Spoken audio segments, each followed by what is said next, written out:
Power query के basic concept को समझने के बाद आइए चलिए अब समझते हैं merging and appending queries. So basically क्या होता है मर्जिंग क्वेरीज की सबसे पहले बात करते हैं हम। मर्जिंग क्वेरीज का मतलब होता है कि यहाँ पे मुझे एक डेटा सेट के साथ और कॉलम्स ऐड करने हैं। फॉर एग्जाम्पल आप ऐसे प्रिज्यूम कीजिए कि आपके पास एक सेल्स का डेटा है जिसके अंदर ऑर्डर नंबर है, कस्टमर आईडी है, प्रोडक्ट आईडी है, बट कस्टमर का नाम नहीं है, प्रोडक्ट का नाम नहीं है, और एक डेटा है जो कस्टमर का मास्टर है जिसमें कस्टमर आईडी है, नेम है, उसकी ईमेल आईडी है, मैरिटल स्टेटस है। तो इतनी सारी चीजें हैं। अब मैं क्या चाहता हूँ कि जो कस्टमर का स्टेटस का सारा डेटा है वो सारा का सारा सेल्स में आ जाए। अगर आप एक्सेल में यूज करोगे तो वी लुकअप यूज करोगे, बट वी लुकअप में आप क्या करते हो, 1 by 1 कॉलम को एंटर करते हो। बट यहाँ पे जब आप मर्ज करने की बात कर रहे हो मर्जिंग क्वेरीज में, सारे के सारे कॉलम एक साथ मर्ज हो जाएंगे। मैं आपको करके दिखाता हूं।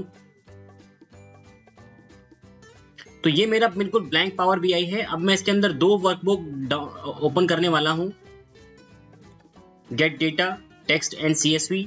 सबसे पहले मैं यहाँ पे सेल्स का डेटा इंपोर्ट कर रहा हूं और मैं यहाँ पे कर लेता हूं transform data. Merging and appending queries power query में ही अवेलेबल है, ना ये पावर पाइवट में अवेलेबल है, ना ये एक्सेल में अवेलेबल है। तो बात करते हैं ट्रांसफॉर्म डेटा के ऊपर। अब इसी में एक और चीज इंपोर्ट कर लेते हैं और वो है अपना कस्टमर का डेटाबेस। नाउ कस्टमर का डेटाबेस भी इंपोर्ट कर लेता हूं मैं। आप देखेंगे कस्टमर का सारा डाटा यहाँ पे आ रहा है। क्लिक कर देते हैं ओके। अब मैं क्या करूंगा, इन दोनों को डेटा को मर्ज करूंगा। तो क्योंकि मुझे सेल्स डेटा के साथ अपना सारा डेटा मर्ज करना है तो मैं सेल्स डेटा पे पहले क्लिक करूंगा। उसके बाद मैं क्लिक करूंगा merge queries. Now merge queries पे क्लिक करने के बाद यहाँ पे आपसे ये पूछेगा which data do you want to merge here. मैं कस्टमर लुकअप के डेटा के साथ मर्ज करना चाहता हूँ। अब आप देखेंगे मैंने यहाँ पे कस्टमर का डेटा चूज तो कर लिया। यहाँ पे इसने मेरे को बहुत सारे ऑप्शन दिए, left outer, right outer, full outer, inner, left anti and right anti. मैं अभी आपको 2 मिनट बाद समझाता हूँ कि लेफ्ट आउटर और ये सब चीजें क्या होती हैं। तो अभी हम 2 मिनट के लिए सिंपल पहला ऑप्शन ले लेते हैं, लेफ्ट आउटर। अब हमें क्या करना है, यहाँ पे ओके पे का बटन डिसेबल है। इसको इनेबल करने के लिए आपको दोनों कॉलम को मैच करना पड़ेगा कि किस कॉलम से किस कॉलम को मैच करना है। फॉर एग्जाम्पल यहाँ पे कस्टमर की कॉमन है और यहाँ पे कस्टमर की कॉमन है। तो इन दोनों कॉलम को जैसे मैंने मैच कर दिया, ये ओके का बटन इनेबल हो गया और ओके कर देंगे तो आपका सारा का सारा डेटा यहाँ पे आ गया। आप देखेंगे सेल्स का डेटा ये रहा और कस्टमर का डेटा ये रहा। अब मुझे सिंपल कुछ नहीं करना है, इस पे क्लिक करके इसको कर देना है ओके एंड आप देखेंगे सारा का सारा कस्टमर का डेटा इनेबल हो गया।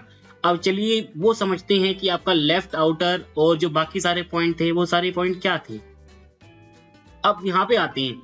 लेफ्ट आउटर में आपका ये आप प्रिज्यूम कीजिएगा जो लेफ्ट वाला डेटा है वो आपका सेल्स का डेटा है और जो राइट वाला डेटा है वो आपका कस्टमर आईडी का डेटा है। अब होगा क्या, सेल्स के डेटा के अंदर बहुत सारी ट्रांजैक्शंस होंगी और कस्टमर के डेटा के अंदर भी कस्टमर आईडीज होंगी।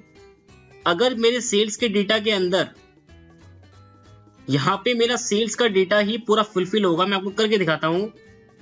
मैं एक एग्जांपल लेता हूं, ये लेट्स से मैं अपना सेल्स का डेटा ओपन करता हूं।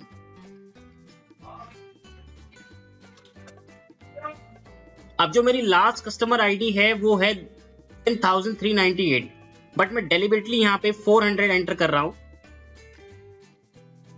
ये क्या करेगा, सेल्स के डेटा से कस्टमर आईडी को उठाएगा क्योंकि सेल्स के डेटा में ये 400 है और कस्टमर आईडी में है ही नहीं, तो कस्टमर आईडी इसकी आ ही नहीं पाएगी।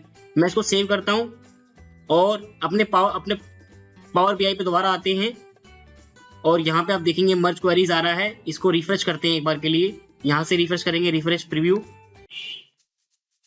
तो आप देखेंगे यहाँ से 10,400 आ गया। मैंने अभी एक स्टेप बैक से किया था, आपको दिखाता हूँ। अब आप देखेंगे यहाँ पे कस्टमर आईडी जो आ रही है वो नल आ रही है।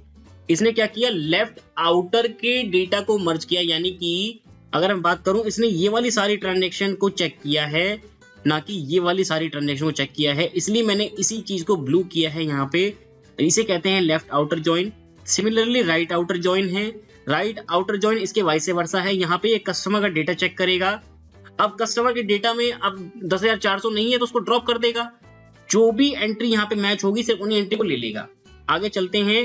फुल आउटर जॉइन का मतलब ये है कि दोनों ही अगर कस्टमर डेटा में लेट से 5-6 एंट्री ऐसी आ रही है जो सेल की ट्रांजेक्शन में नहीं है और सेल्स की ट्रांजेक्शन में ऐसी एंट्री आ रही है जो कि कस्टमर की ट्रांजेक्शन में नहीं है, तो दोनों डेटा को क्लब कर देगा और यहाँ पे आपका पूरा का पूरा डेटा बना देगा। इनर जॉइन का मतलब है कि कॉमन निकालेगा। मैं आपको करके दिखाता हूँ इनर जॉइन वाला। तो अब इनर जॉइन में मेरा क्या होना चाहिए, यहाँ पे सिर्फ और सिर्फ नल वाली एंट्री आनी चाहिए। तो मैं मर्ज क्वेरी पे दोबारा सेटिंग पे क्लिक करूंगा और यहाँ पे मैं क्लिक करता हूँ इनर ओनली मैचिंग रोज। यहाँ पे ओनली मैचिंग रोज निकलेगी तो नल वाली एंट्री भी हट जाएगी। सिर्फ ओनली मैचिंग रो आएगी, तब देखेंगे नल वाली एंट्री यहाँ से हट जाएगी और यहाँ से देखेंगे आप नल वाली एंट्री चली गई और सिर्फ जो मैचिंग एंट्रीज थी वो आ गई। आगे चलते हैं मर्ज क्वेरीज पे और अगर मैं आपको दिखाऊं इसी का अपोजिट है left anti join. Left anti join में क्या होगा, जो लेफ्ट साइड में एंट्री है और जो राइट साइड में एंट्री नहीं है, मींस सेल्स के डेटा में ऐसी एंट्री है जो कस्टमर के डेटा में नहीं है, उसको ये पिक करके यहाँ पे शो करेगा। लेट्स से मैं यहाँ पे कर रहा हूँ लेफ्ट एंटी, दिस टाइम यहाँ पे ये नल की एंट्री शो करेगा मुझे सिर्फ और कोई सी भी एंट्री शो नहीं करेगा। आप देखेंगे सिर्फ और सिर्फ नल की एंट्री यहाँ पे आ रही है और यहाँ पे आपका और कोई सी एंट्री नहीं आ रही है और इसी का वाइस वर्सा है राइट एंटी जॉइन। तो ये था आपका मर्जिंग क्वेरीज। तो आइए चलते हैं दोबारा से अपने कंसेप्ट पे, अपेंडिंग क्वेरीज पे। अपेंडिंग क्वेरीज में क्या होता है, यहाँ पे मर्जिंग क्वेरीज में क्या किया हमने, ऐड कॉलम्स किए, बट अपेंडिंग क्वेरीज में क्या होता है, एक डेटा के नीचे दूसरा डेटा को क्लब करना। अब फॉर एग्जांपल मेरे पास एक सेल्स का डेटा है 2020 का, मुझे उसी के नीचे 2021 का डेटा क्लब करना है। अब मजे की बात यह है कि अगर आपके कॉलम डिस्गाइज मैनर्स में है, मींस आपके एक कॉलम के नीचे जैसे जनवरी, फरवरी, मार्च, अप्रैल है एंड दूसरे डेटा में आपके जनवरी, मार्च, फरवरी, अप्रैल है, तब भी ये डेटा को क्लब कर देगा। उस कॉलम नेम को चेक करते हुए ये डेटा को अपेंड कर देगा। तो आपको दिखाता हूं मैं अपेंड करके डेटा को। लेट्स से मैं इसको यहां से हटा देता हूं मर्जिंग क्वेरीज को और मैं यहां पे एक और डेटा ले रहा हूं।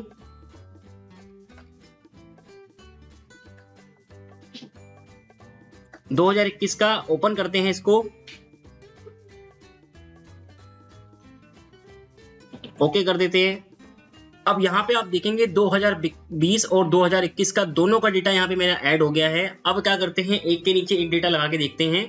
तो 2000 आपको जो भी चॉइस है आप उस डेटा को सेलेक्ट कर सकते हैं। लेट्स से मैं यहाँ पे 2021 को सेलेक्ट कर रहा हूँ और दिस टाइम अब मैं यहाँ पे कर रहा हूँ अपेंड क्वेरीज। अपेंड क्वेरीज पे क्लिक करता हूँ और यहाँ पे ये पूछ रहा है which table do you want to club, 2 tables और how many tables do you want to club, 2 tables और 3 और मोर टेबल्स। मैं 2 ही टेबल कर रहा हूँ यहाँ पे, तो मैं 2 टेबल कर देता हूँ। और मैं अभी आप देखेंगे मेरा जो करंट का डेटा है वो 2021 का है, तो मैं करंट का डेटा नहीं लूंगा, तो करंट के नीचे करंट ही क्लब हो जाएगा। मैं क्या करूंगा 2020 लूंगा और यहाँ पे कर दूंगा ओके। तो अब आप देखेंगे यहाँ पे ऑर्डर डेट में 2021 तो आ ही रहा है, इसको 2020 भी करके दिखाता हूं मैं आपको। और देखिए अब 2020 की भी ट्रांजेक्शन्स आने लग गई यहाँ पे। तो ये आपका डेटा क्लब हो गया। ये है आपका पेंडिंग क्वेरीज। तो मिलते हैं अगली वीडियो में, तब तक के लिए आप चैनल को सब्सक्राइब कर लें।